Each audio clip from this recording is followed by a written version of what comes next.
Hello friends, the English planet classes के digital platform पर आपका स्वागत है। कंडीशनल सेंटेंसेस पढ़ रहे थे जिसमें हमने अभी तक जीरो कंडीशनल तथा फर्स्ट कंडीशन जिसका नाम है वो पढ़ लिया था अपन ने। फर्स्ट कंडीशन पढ़ी थी अपन ने और जीरो कंडीशनल पढ़ ली थी। आज जो हम पढ़ेंगे वो है फर्स्ट कंडीशन पढ़ी थी प्रोबेबल कंडीशनल या ओपन कंडीशनल जिसका नाम था। जीरो कंडीशनल पढ़ लिया, ओपन कंडीशनल या प्रोबेबल कंडीशनल पढ़ ली थी जिसमें काम हो भी सकता है और नहीं भी हो सकता, और जीरो कंडीशनल में काम जो है वो 100% होता है। ठीक है, हम टाइप्स पढ़ रहे थे, types of conditional sentences, types of conditionals, conditional sentences. Conditional sentences के टाइप कौन कौन से? पहला जो टाइप था वो था जीरो कंडीशनल, जीरो कंडीशनल। दूसरा जो टाइप था वो था ओपन कंडीशनल या प्रोबेबल कंडीशनल। तीसरा जो टाइप था अपना, वास्तव में ये फर्स्ट कंडीशन है। सेकंड जो है अपनी वो है इम्प्रोबेबल कंडीशनल या इमेजिनरी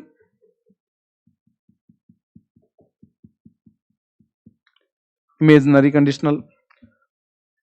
और अगला जो है वो अपना है इम्पॉसिबल या अनफुलफिल्ड कंडीशनल। ये चार प्रकार की अपनी कंडीशनल है जो अपन ने चर्चा करी थी। बेसिकली तीन प्रकार की कंडीशन है, फर्स्ट, सेकंड और थर्ड, क्योंकि तो जीरो तो अपने आप में ही जीरो है। ठीक है, अपन ने जो पढ़ लिया था वो अपन ने ये पढ़ा था कि अपन ने जीरो कंडीशनल पढ़ लिया था जिसमें काम जो है वो 100% होता है। फिर अपन ने ओपन कंडीशनल पढ़े थे जिसका नाम प्रोबेबल कंडीशनल है, जिसमें काम हो भी सकता है और नहीं भी हो सकता। आज जो हम पढ़ेंगे वो है इम्प्रोबेबल कंडीशनल या जिसका नाम है इमेजिनरी, काल्पनिक। और तीसरी जो कंडीशन है उसका नाम है इम्पॉसिबल या अनफुलफिल्ड कंडीशनल्स। तो सेकेंड कंडीशनल जो है वो आज का हमारा टॉपिक है। सेकेंड कंडीशन, सेकेंड कंडीशन जिसका नाम क्या है? जिसका नाम है इम्प्रोबेबल या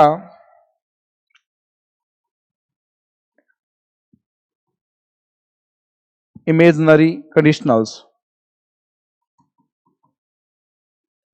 ये इसका नाम है। इम्प्रोबेबल या इमेजिनरी कंडीशनल इसका नाम है। इसमें देखो क्या होता है, इसमें अपने पास जो स्ट्रक्चर है वो ये है। इसके अंदर सबसे पहले if plus past, if plus past simple, ठीक है। और उसके बाद में इधर अपना क्या आ जाएगा? इधर अपना आ जाएगा वुड, या वुड की जगह आ सकता है शुड, या शुड की जगह आ सकता है कुड, या कुड की जगह आ सकता है माइट, और माइट प्लस वर्ब की फर्स्ट फॉर्म। ये अपना पहला इसका स्ट्रक्चर है। किसका? अपना सेकेंड कंडीशनल, इमेजिनरी कंडीशनल या इम्प्रोबेबल कंडीशनल का सेकेंड स्ट्रक्चर इसके अंदर जो होता है वो सेकेंड स्ट्रक्चर अपना ये है। सेकेंड स्ट्रक्चर है इसका, ये फर्स्ट हो गया। सेकेंड स्ट्रक्चर है इसका कि इधर अपने पास इफ आ जाएगा और इफ के बाद में इधर आ जाएगा अपना सब्जेक्ट, और फिर यहां आपको बैलेंस दे देगा और ब्रैकेट में आपको बी दे देगा। इधर आपको ऐसा का ऐसा स्ट्रक्चर मिलेगा, would, should, could, might plus V1। ये अपना स्ट्रक्चर है सेकेंड। ठीक है, ऐसी स्थिति में यहां हमेशा ये अपना आंसर क्या होगा? वर होगा। ये दो स्ट्रक्चर इसके अंदर काम में चलते हैं। क्या? फर्स्ट में अपना एक ही स्ट्रक्चर है। फर्स्ट जो कंडीशन है जिसका नाम ओपन कंडीशनल है उसमें अपना एक स्ट्रक्चर है, और इसमें अपने दो स्ट्रक्चर है। इम्प्रोबेबल कंडीशनल में अपने पास दो स्ट्रक्चर है। ठीक है, पहला अपना स्ट्रक्चर ये है जिसमें अपने पास क्या आएगा? इधर पास्ट सिंपल टेंस, आगे वुड शुड कुड या माइट प्लस V1 आ जाएगी, और इधर अपने पास इफ प्लस सब्जेक्ट और बी ब्रैकेट में है और आगे वुड शुड कुड माइट के बाद में बी बना रही है, तो 100% ब्रैकेट में होने की वजह से यहाँ क्या आएगा, अपना वर आंसर होगा। फॉर एग्जाम्पल मैंने क्वेश्चन लिखा, if he be a bird he would fly in the sky। ये है, यदि वो पक्षी होता तो आसमान में उड़ता। दूसरा मैंने लिख दिया, if he invited me I go there। Third जो अपना क्वेश्चन है वो ये है,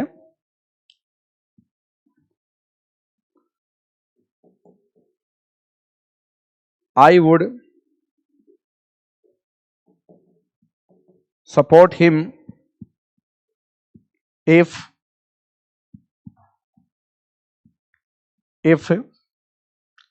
he me। ये अपने पास 3 क्वेश्चन है। इन तीनों क्वेश्चंस को अपने को ध्यान से देखना है और देखना है। अपने पास पहले यहां फर्स्ट सेंटेंस में अपने पास ब्लैंक्स है फर्स्ट पार्ट में, और सेकंड पार्ट में अपने को यहां वुड और वुड के बाद में V1 दे रखी है, तो इसका मतलब सेकंड कंडीशनल है। ऐसी स्थिति में बी आने की स्थिति में यहां आंसर अपना हमेशा ही क्या होगा, वर आंसर हो जाएगा।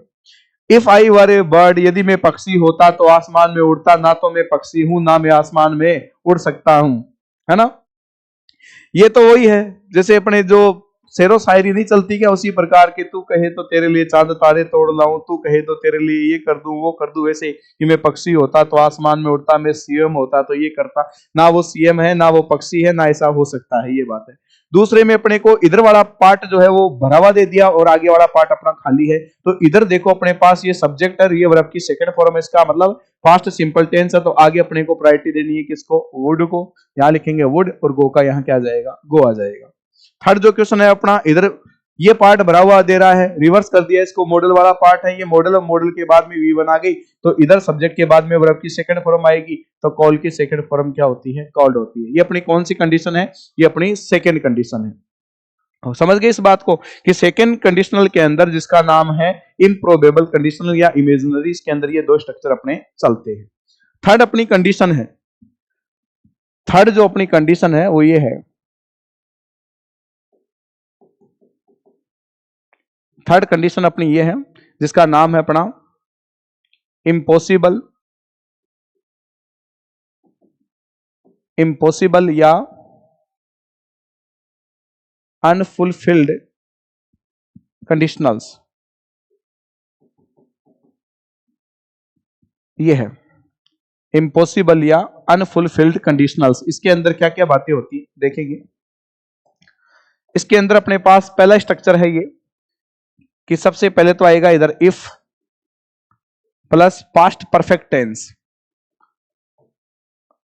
पास्ट परफेक्ट टेंस, और इधर अपना क्या आ जाएगा, इधर अपना आ जाएगा वुड, शुड,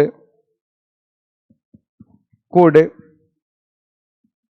माइट, और इनके बाद में हैव प्लस वर्ब की थर्ड फॉर्म, इधर अपना ये आ जाएगा। ठीक है, ये दो बातें अपने पास हैं। ठीक है, दूसरा इसके अंदर सेकेंड जो स्ट्रक्चर बनता है वो ये बनता है कि इधर अपने पास इफ आ जाएगा, प्लस में सब्जेक्ट आ जाएगा, और सब्जेक्ट के बाद में यहां अपने को ब्लैंक्स दे देगा। If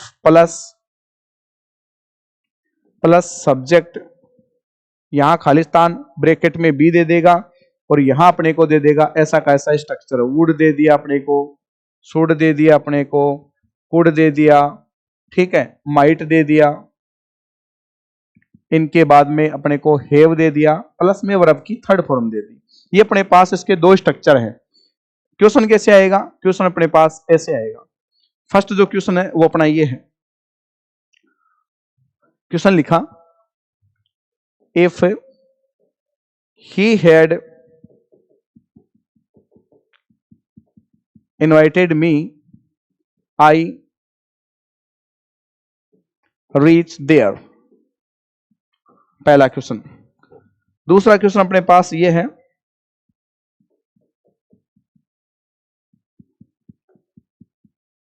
would have helped him if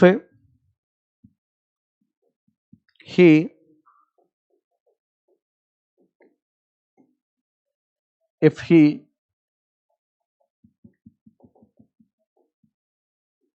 invite me. ये अपने पास दो क्वेश्चन है। तो अपने को कैसे पता चला, एक पार्ट अपने पास भरा हुआ है और एक पार्ट अपने पास क्या है, खाली है। अपने पास कौन सा पार्ट भरा हुआ है, अपने पास टेंस वाला जो पार्ट है वो भरा हुआ है। इधर ये टेंस वाला पार्ट अपने पास भरा हुआ है, ठीक है। इधर अपने पास क्या आ रहा है, हेड, ठीक है, और आगे अपने पास खाली है। अब हेड के बाद में वर्ब की कौन सी फॉर्म आ रही है बताओ, हेड के बाद में वर्ब की फॉर्म आ रही है थर्ड। इसका मतलब कौन सा टेंस है, ये पास्ट परफेक्ट टेंस है। और पास्ट परफेक्ट टेंस है तो इधर बताओ क्या आ जाएगा, अपने पास रहेगा वुड, और वुड के बाद में रहेगा हैव, और हैव के बाद में रीच की थर्ड फॉर्म क्या होती है, रीच्ड होती है। ये अपने पास है, ठीक है। इसमें अपने को उल्टा कर दिया कि इधर वाला पार्ट जो है, मॉडल वाला पार्ट जो है वो भर के दे दिया है, ठीक है, और आगे अपने को खाली दे दिया। इधर अपन ने देखा ये वुड के बाद में हैव और उसके बाद में वर्ब की थर्ड फॉर्म आ रही है। ऐसी स्थिति में आगे क्या आएगा, ऐसी स्थिति में आगे अपने पास आएगा कि यहां अपन क्या लिखेंगे, यहां लिखेंगे हेड, और इसके बाद में इनवाइट की थर्ड फॉर्म आ जाएगी इनवाइटेड।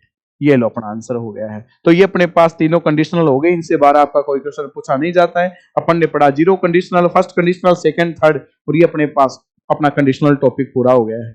इसलिए पढ़ते रहिए, मस्त रहिए, और जो भी आपके डाउट्स है वो पूछते रहिए। अब दो शब्द जो है वो आपसे कर लेते हैं, दो बातें जो है। सबसे इंपॉर्टेंट चीज जो है वो पढ़ाई के अंदर वो है कंटिन्यूटी। जिस आदमी की कंटिन्यूटी है ना, वो कुछ भी कर सकता है। हार्ड वर्क बाद की चीज है, मैं कहता हूं हार्ड वर्क में थोड़ी कमी आ जाए चल सकता है, लेकिन किसी आदमी की निरंतरता यदि टूटती है, कंटिन्यूटी यदि टूटती है, तो वो बात सबसे डेंजरियस है अपने लिए। आप चाहे थोड़ा पढ़ो लेकिन लगातार पढ़िए। कंटिन्यूटी जब तक नहीं होगी हम कुछ भी नहीं कर पाएंगे, ये मान के चलो आप। कंटिन्यूटी फर्स्ट है, मस्ट है, और ये आपको कंटिन्यू काम करना ही है। बूंद बूंद से घड़ा बढ़ता है ना, slow and steady wins the race. वही बात है कि धीरे धीरे लेकिन कंटिन्यू जो काम करता है वो अपनी दौड़ को प्राप्त करता है, अपने लक्ष्य को प्राप्त करता है।